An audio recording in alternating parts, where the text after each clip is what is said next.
back on the record after an afternoon break and ready to resume with defendant's closing argument. Go ahead, Mr. Cook. Thank you. And folks, I'm almost wrapped up here. There's only a few more points we want to make to help show you that the state just hasn't met their burden in this case.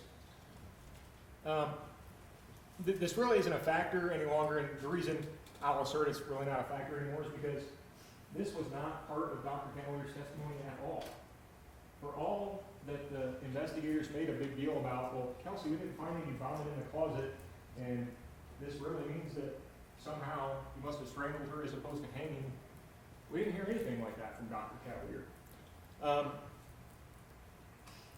Now, again, since we don't have any medical testimony about this, the defense position about the vomit is really common sense.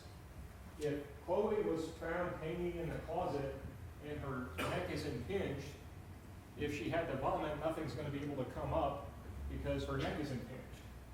Once that impingement is taken down and she's laid on the bed, and as Kelsie told officers and investigators several times, when she reached down on her chest to feel if she had a pulse, noticed that she had vomit coming out of her mouth. All of this was consistent with the scene. And absent some medical testimony that you're supposed to find vomit in the closet as opposed to other places, this is just an argument that investigators made to Kelsie Thomas to convince her to confess, that ultimately, as Dr. Chandler demonstrated by her lack of indicating this was important whatsoever, is just an argument. And so, like I said, this case, again, reminding you, came to the medical examiner's office as non-suspicious. They conducted DNA testing. None of that helped prove that Kelsie Thomas was responsible for Cloe Chandler's death. They took a look at all the phone logs. Since probably the 90s, electronic media has been a substantial source of information for police.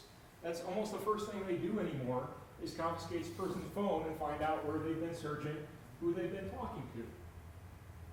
Usually, this is a treasure trove of information for police and investigation, and you heard Sieren testify that they didn't find squat. Not a thing. And wouldn't you think that if, as the state alleges, Kelsie Thomas, in a fit of rage, strangled her daughter, think maybe she wanted to know what to do?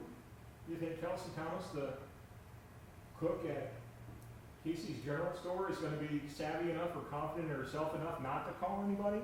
Not to Google search on the internet how to make this look like a hanging? She didn't. And then there's Kelsey's life as a backdrop.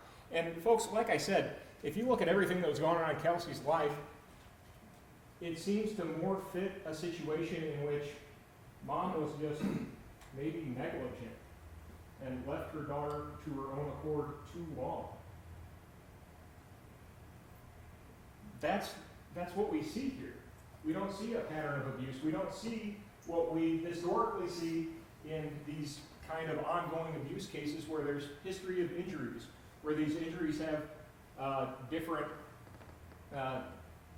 ways to date them, where you can see that, this cigarette burn was 9 months old, but this cigarette burn was only 6 months old.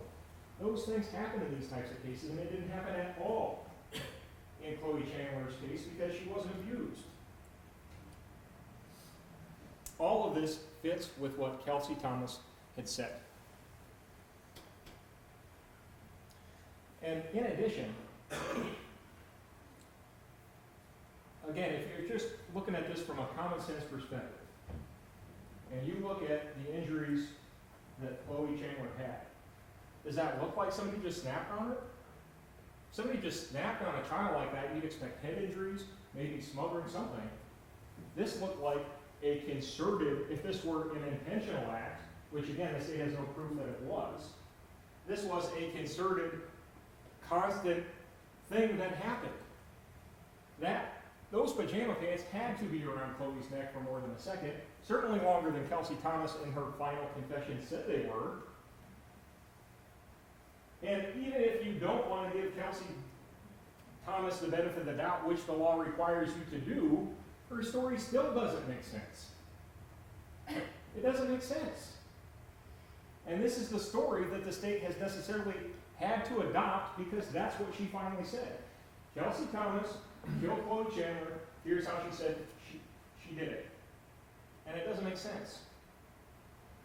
And in fact, what she initially said, what she said all along, what she said for the first 12 hours of questioning, fits. It all makes sense. Not only in her statements, in her call logs, in the things that were not on her phone. Everything about this day fits with what Kelsie Thomas originally said had happened.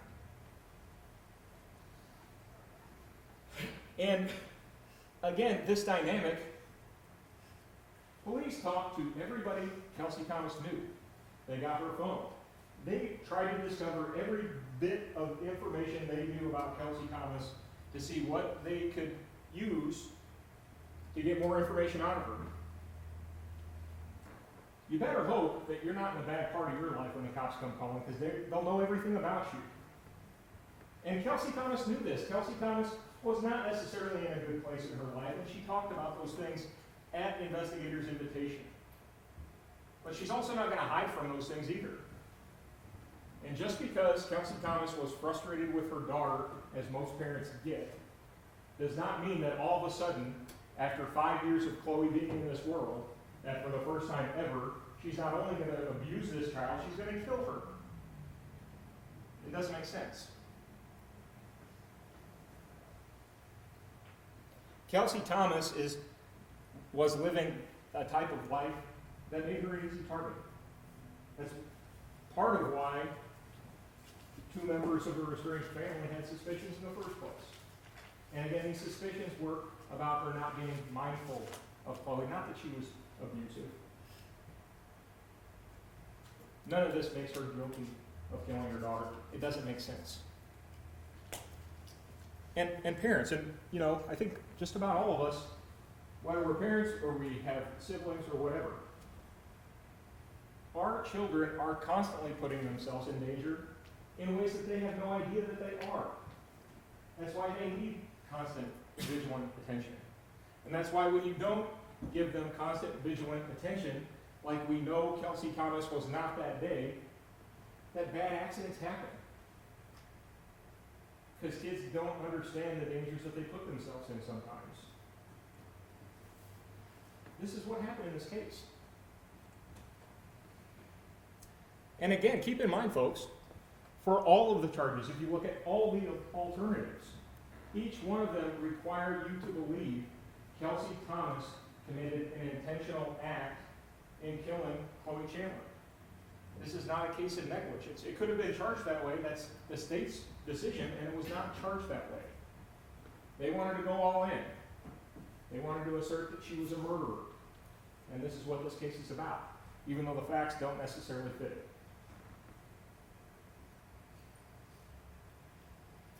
If, to your satisfaction, the state has not established beyond all reasonable doubt. Objection mischaracterizes the burden of proof. Objection overruled. You can go ahead and proceed. If you can't get past that burden beyond all reasonable doubt, to believe that it's at least not possible, there's not a possible way, not a plausible possible way that what Kelsie Thomas had said originally. No absolute way to know it happened. That's how you find her guilty. And when you, in looking at the two, and this is where we always kind of arrive at this point, because you've been hearing everybody go back and forth, and so in your mind you're thinking, well, who do I believe more? And again, that's not the proper standard. The standard is proof beyond a reasonable doubt. This is the state's work. They have to prove her guilty. And so, take a look at instruction number 4, the instruction on reasonable doubt. A reasonable doubt is such doubt as fairly and naturally arises from the evidence in the case. or lack or failure of evidence produced by the state. Do you folks not see how all of the evidence in this case naturally fits with what Kelsie originally said? It just naturally fits. It fits much better than the state's version. It really does. And again, it's not a contest. It's not who you believe more. The state has to absolutely put my position out of your mind completely. Could not have happened that way. If you think it's reasonably possible, you have to vote not guilty. A reasonable doubt is the kind of doubt that would make a reasonable person hesitate to act. Are you firmly convinced that she's guilty at this point? Do you have that hesitation? You think, I'm going to make this decision, and it's fine. I have to be firmly convinced. And all this evidence really does line up with what she originally said. And we're not talking about, no offense to my client, some rocket scientist. We're talking about a cook at Casey's. Got all this stuff figured out. All the electronic stuff, everything that could be used to prove that she's lying, it just didn't exist. Think about the possibility of that. She could navigate all this and still allow me to make the arguments that I'm making? There's more than a reasonable possibility. It's in fact, I would assert, more likely that it happened this way. And again, I don't have to prove that to you. All I have to do is establish with you, not that it happened that way, but that it's reasonably possible that it did. When, in fact, like I said, folks, the reality is, it seems more likely than not.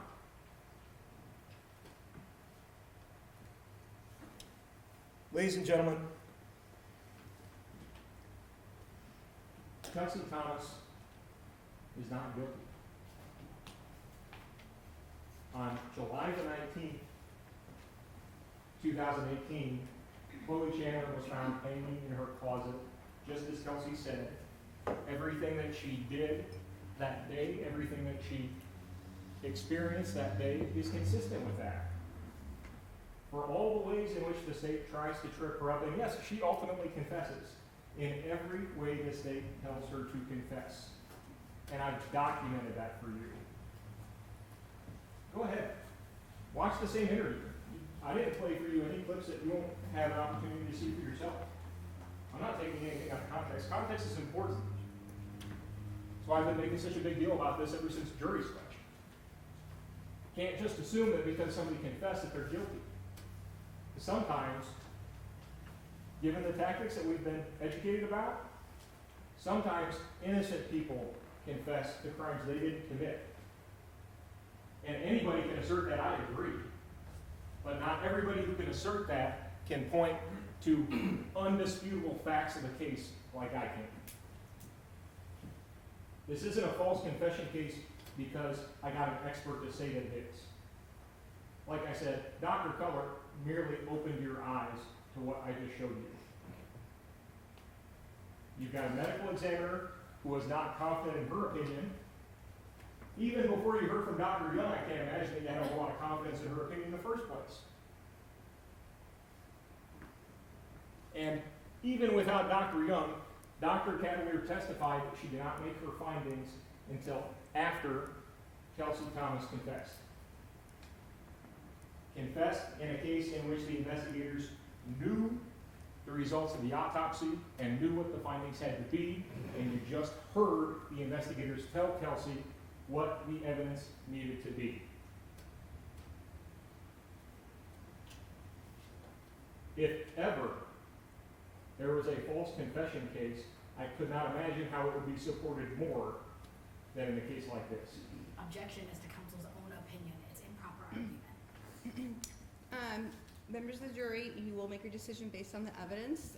Arguments can include opinions of counsel, and that is not evidence. It's not what you base your decision on. Go ahead. Ladies and gentlemen, I have made it clear. The state has not carried the burden. The It can. The evidence doesn't support it. The evidence points in a completely different way. And again, I don't have to prove that to you, but you know it. And you go back there to deliberate. This isn't about who you believe more. It's about the state being able to put out of your mind completely the possibility that what I demonstrated to you to be true, they have to show that that's not even a possibility. Objection mischaracterizes the burden of proof and the evidence, Your Honor. Members of the jury, again, counsel's personal beliefs, counsel's opinions about the evidence are not what you must consider when you make your decision. You have to make your decision based solely on the evidence you have heard in this case and the court's legal instructions, which have already been given to you. Because of the facts you know are true, because you know that the state has not met their burden, you must return a verdict of not guilty. Thank you.